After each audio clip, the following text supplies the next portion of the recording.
नमस्कार, दैनिक मुंबई तरुण भारत MHA-MTV मध्ये आपलं स्वागत। मी गायत्री श्रीगोंदेकर आणि कॅमेरावर आहेत अविनाश सूर्यवंशी। आज दिवसभरात आपण या लाईव्हच्या फेसबुक लाईव्हच्या माध्यमातून विविध मतदारसंघांमध्ये भेटी दिल्या, पोलिंग बूथवर गेलो होतो, त्या ठिकाणी मतदारांचा कसा प्रतिसाद आहे याची माहिती घेतली। आता आपण या व्हिडिओमध्ये मुलुंड विधानसभा मतदारसंघामधल्या एका मतदान केंद्रावर आलो आहोत। या ठिकाणी आपल्यासोबत दिवसभरात काय नेमकी परिस्थिती होती हे सांगण्यासाठी काही नागरिक आहेत, त्यांच्याशी आपण संवाद साधणार आहोत। क्या लोगों का रिस्पांस कैसे था वोटिंग को और क्या मुद्दे थे इस समय? देखो, रिस्पांस तो बहुत अच्छा था। अगर आप देखें शुरू के 1-2 घंटे में सब लोग को लग रहा था मुंबई तो वोट ही नहीं कर रही है, बट अगर आप देखो तो जितना मैंने स्टैटिस्टिक्स देखा है, जितना मैंने डेटा देखा है, एक बजे के आजू बाजू एकदम से चीजें बदलने लग गई। और जहां 8, 10, 12% पे हम स्ट्रगल कर रहे थे सुबह के 2 घंटे में, आज हम कहीं न कहीं 50% क्रॉस कर चुके हैं। अभी मेरे हिसाब से और आधा घंटा पौना घंटा बचा है, तो आई थिंक ओवरऑल 50 के ऊपर 60 टच कर जाएगा। और बूथ वाइज देखेंगे तो शायद कुछ बूथ में तो 70-80 भी जाएगा, जैसे हमारा बूथ जिसमें मैंने खुद वोटिंग की है। तो हमारे यहाँ तो काफी भीड़ थी, और जितना मेरे को आइडिया है उस बूथ के विषय में, तो वहाँ पे 70+ तो पक्का हुआ है परसेंटेज में वोटिंग। तो ऐसे कुछ बूथ्स हैं जिनमें बहुत अच्छा हुआ है, कुछ बूथ में एवरेज हुआ है, लेकिन ओवरऑल 55-60 हो जाएगा ऐसा मेरा एक अंदाज है। उससे ज्यादा हो ऐसी मेरी इच्छा है। अंकल, आपका नाम क्या है? आप कितने सालों से मुलुंड में रह रहे हैं और कौन से मुद्दे इस इलेक्शन में बहुत चर्चे में आए? मेरा नाम विजय है और मैं मुलुंड में करीबन 50 साल से रह रहा हूँ। और मुद्दे तो वही है जो सबको मालूम है, हिंदू एक रहेंगे, साथ रहेंगे, तो बस यही था। प्लस दूसरा यहाँ के जो लोकल है वो सब लोकल इश्यूज के कारण बहुत सारे हिंदू लोगों फ्रंट में आए, आगे आए और वोटिंग की है। तो ओवरऑल ये अच्छा है। अभी भी 10-15 मिनट बाकी है, तो मैं ये बताना चाहता हूँ कि आप प्लीज जाइए और वोट करिए। आंटी जी, वो आप दिन भर वोटिंग बूथ पे थी, कैसे रिस्पांस था? महिलाएं कैसे बाहर निकली थी? हर टाइम मैं देख रही हूँ ना, तो लेडीज लोग काम में बिजी रहती है, लेकिन ये टाइम डबल उत्साह के साथ सब लेडीज लोग मॉर्निंग से ही निकली थी। मेरे को लगता है मेरे बूथ में मेरे हिसाब से सब लेडीज ने वोट किया है, इसलिए मेरा बूथ में 75% वोटिंग हो गया है। अभी एक भी लेडीज मेरे को लगता है घर में बैठने को नहीं गई है, सबको आगे आना है, सबने वोटिंग किया। बहुत अच्छा था वोटिंग। अंकल, आपका वोट अभी तक बाकी है देना, तो अभी आप वोटर्स को क्या आह्वान करोगे? भाई, उनके घर पे जाकर के उनको बोलूंगा कि आप अभी 15-20 मिनट बचा है, आप जाकर के वोट दो। और मेरा रिक्वेस्ट करूंगा उनसे कि ऐसा करो, आप खुद अपना वोट डालूंगा। कौन से मुद्दे चर्चे में थे वोटिंग में? कौन से मुद्दे, इस जो माहौल था पूरा इलेक्शन का जो माहौल था, आपके यहाँ पे मुलुंड में कौन से मुद्दे बहुत चर्चे में आए? हिंदू हम लोग हैं, हिंदू का ही मुद्दा उठाए, हम हिंदू का ही चलेगा। और आपको लगता है कि लोग बाहर निकल के उन्होंने पूरा आपके मुद्दे को समर्थन दिया? नहीं, पूरा समर्थन दिया है, ऐसा नहीं है, हम सब लोग समर्थन दिए हैं और अच्छे से वोट पड़ा है।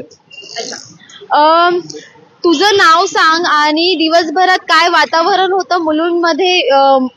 मतदार कशा पद्धतीने बाहेर निघत होते आणि कसा रिस्पॉन्स होता मतदारांचा? माझं नाव धवल मजेटिया, मी मुलुंड मध्ये राहतो। मी बघितले मुलुंड मध्ये खूप लोक बाहेर आलेले वोट द्यायला, पर खूप असे पण लोक होते की ते मला वाटतंय अजून तर नाही आले, पण अजून पण टाइम आहे आपल्याकडे, ते लोक येऊन वोट देऊ शकता। अजून 15 मिनिट आहे, तुम्ही वोट देऊ शकता। आणि मुलुंड मध्ये खूप चांगली व्यवस्था केलेली, म्हणजे कोणाला बी काय म्हणजे माहिती नव्हतं की कुठे जायचंय वोट करायला, कुठे नाही जायचंय, ते सगळे सेंटर लावलेले की कुठे जायचंय तुम्हाला, सगळे व्यवस्था केलेली होती। काय काय व्यवस्था BMC आणि निवडणूक आयोगाच्या वतीनं मतदान केंद्रांवर करण्यात आलेली होती? म्हणजे तुम्हाला कोणत्याही गोष्टीत प्रॉब्लेम नाही होणार, म्हणजे तुम्ही डिफिकल्ट नाही होणार कोणाला वोट द्यायला। तुम्ही कोणाला पण विचारणार कुठे पण जाऊन की तुम्हाला माझा हे नाव आहे, माझा मी राहतो कुठे, इथे राहतो करून तुम्हाला वोट कुठे द्यायचे, तर ते तुम्हाला सांगणार की तुला इथे जाऊन इथे वोट द्यायचं करून असं। अच्छा, तुम्ही तयारी कशी सुरू केली होती एकंदरीत मतदारांना बाहेर निघावं मतदान करण्यासाठी यासाठी, आणि एकंदरीत दिवसभरात जो रिस्पॉन्स पाहत आहोत त्याच्यामध्ये नेमक्या नागरिकांना अडचणी कोणत्या आल्या? अड़चनी तो मेरे हिसाब से कुछ लोगों को ही आई है। लोकसभा चुनाव के कंपैरिजन में इस बार काफी कम अड़चने आई, उसमें 2-3 कारण अच्छे हुए हैं। जैसे कि ये वेडनेसडे के दिन वोटिंग हुई तो लोग बाहर गाँव कम गए हैं, तो हमें लोगों को ज्यादा ट्रेस करने में और लोगों को मोटिवेट करने में दिक्कत नहीं आई। एक चीज अच्छा ये भी हुआ है कि 85 ईयर्स एंड अबव वाले जितने भी नागरिक थे तो उनका घर आके वोटिंग करके लेके गए थे ईसी वाले। वो थिंक 14, 15, 16 3 दिन था, तो आई थिंक वो बहुत अच्छा स्टेप था। एज अ फेलो सिटीजन मैं ये कहूँगा कि ईसी के, इलेक्शन कमीशन के इस स्टेप को हम सभी को एनकरेज करना चाहिए। हमें उनको मोटिवेट करना चाहिए, इलेक्शन कमीशन को, कि आने वाले हर चुनाव में वो इस तरीके की मुहिम को चलाते रखें और इस मुहिम में और ताकत दे। 85 की जगह 80 करे, क्योंकि इससे काफी आई थिंक परसेंटेज अगर आप ओवरऑल देखोगे तो अच्छा होगा। जैसे आज का अगर मान लो 70 है, वो ऐड कर दोगे 72 बन जाएगा।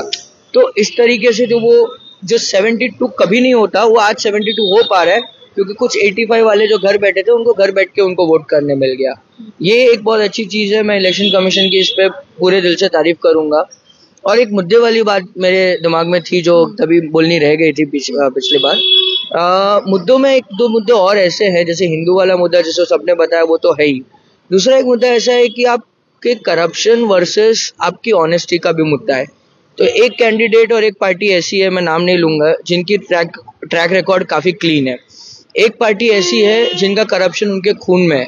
और अगर उन्हीं पार्टी के मुलुंड के कैंडिडेट की अगर हम इलेक्शन की एफिडेविट समझे, जो उन्होंने अपने इलेक्शन के जब फॉर्म भरते हैं, नामांकन करते हैं, उस समय एक एफिडेविट देते हैं कैंडिडेट, बराबर।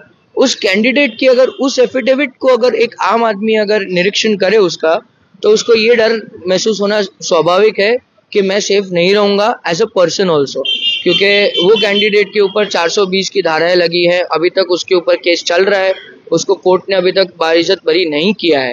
तो ऐसे कैंडिडेट जब आपके साथ खड़े हो तो उन कैंडिडेट की उन हिस्ट्री को नजरअंदाज नहीं करते लोग। वो बोलते ना, वो मुद्दे रहते हैं, चर्चा नहीं होती, बैक ऑफ द माइंड काम करते वो मुद्दे। इसके अलावा जो पिछले 5 साल जो हमारे आमदार थे, उनकी कुछ चीजें हैं जो लोगों ने बहुत अच्छी देखी है। जैसे कोविड के समय में उनका जो काम करने का तरीका था, अगेन नाम नहीं ले रहा हूँ, बट बहुत अच्छा तरीका था। लोगों तक रोज वीडियो मैसेज पहुंचाते थे, 9 बजे टाइम से पहुंच जाता था। कोई तरीके का एक बोलते ना मिस इन्फॉर्मेशन नहीं होने देते थे। वैक्सीन के लिए मेहनत किया है उन्होंने, बहुत खाना पहुंचाया है, राशन किट पहुंचाई है, खिचड़ी पहुंचाई है। तो गरीब जो लोग उस समय जो डेली वेज वर्कर्स जिसको हम इंग्लिश में बोलते हैं, दिन के दिहाड़ी मजदूर जो उसको बोलते हैं, उन सब के लिए बहुत सेवा की है। इस छोटी छोटी चीजें भले 3-4 साल हो गए, लेकिन लोगों की मेमोरी इतनी कमजोर नहीं है, लोगों को वो याद रहता है। इसके अलावा उन्होंने कुछ ऐसे प्रोमिसेस किए हैं जिसको मुलुंड वाले बहुत उम्मीद से देखते हैं। जैसे हमारे संजय गांधी नेशनल पार्क पे बर्ड पार्क बनने वाली बात है, एक रोपवे बनने वाला बात है, एक बहुत बड़ी ऑब्जर्वेटरी बनेगी पर्वत के बीच में, जहाँ से तुलसी लेक दिखेगा और पूरे मुलुंड का सीन दिखेगा। ये सब बहुत इमेजिन करके भी एक इंसान के चेहरे पे खुशी आ जाती है। तो सोचो मुलुंड में जिस दिन ये सब बन जाएगा तो मुलुंड के अंदर मुलुंड की इकोनॉमी को कितना फायदा होगा। लोग वहाँ आएंगे तो ये जो जितने रिक्शा वाले हैं सबका धंधा बढ़ेगा, खाने पीने वालों का धंधा बढ़ेगा। तो छोटे मोटे लोगों को भी इससे बहुत फायदा होगा। जो एक सेकेंडरी टर्शियरी इकोनॉमी जिसको हम कहते हैं प्रोफेशनल लैंग्वेज में, उन सब में भी एक तरीके से बढ़ोतरी आपको देखने मिलेगी।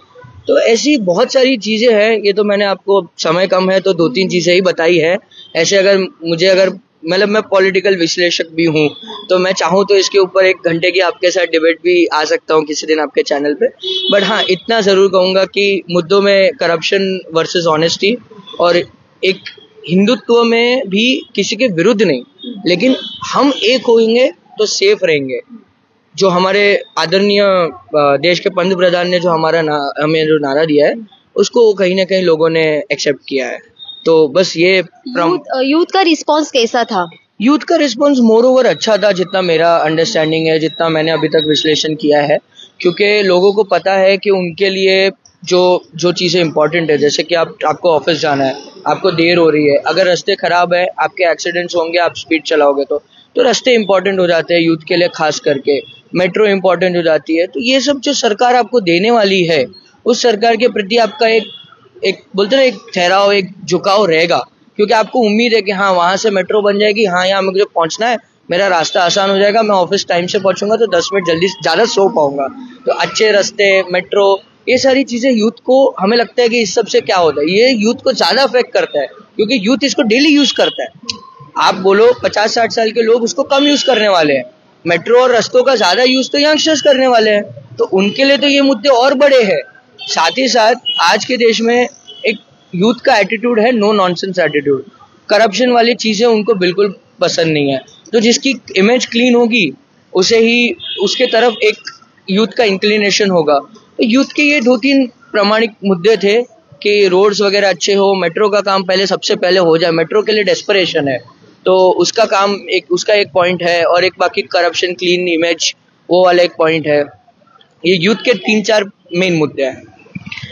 आपण यांच्याकडनं जाणून घेतलं, त्यांनी सविस्तर सांगितलं की मुलुंड विधानसभेत नेमके कोणते मुद्दे या संपूर्ण निवडणुकीच्या काळामध्ये चर्चेत होते। शेवटची काही मिनिटं आता शिल्लक राहिलेली आहेत वोटिंग करण्यासाठी। यांनी सर्वांनीही आवाहन केलं आहे की मतदान केंद्रात जा आणि मतदान करा। हा संपूर्ण विषय तुम्हाला कसा वाटला ते आम्हाला कमेंट बॉक्समध्ये नक्की कळवा। महाएमटीबीच्या फेसबुक पेजला लाईक करा, आमचं यूट्यूब चॅनल आहे ते देखील सबस्क्राईब करा आणि अशाच अन्य घडामोडींसाठी आमच्या www.mahamtv.com या संकेतस्थळाला नक्की भेट द्या।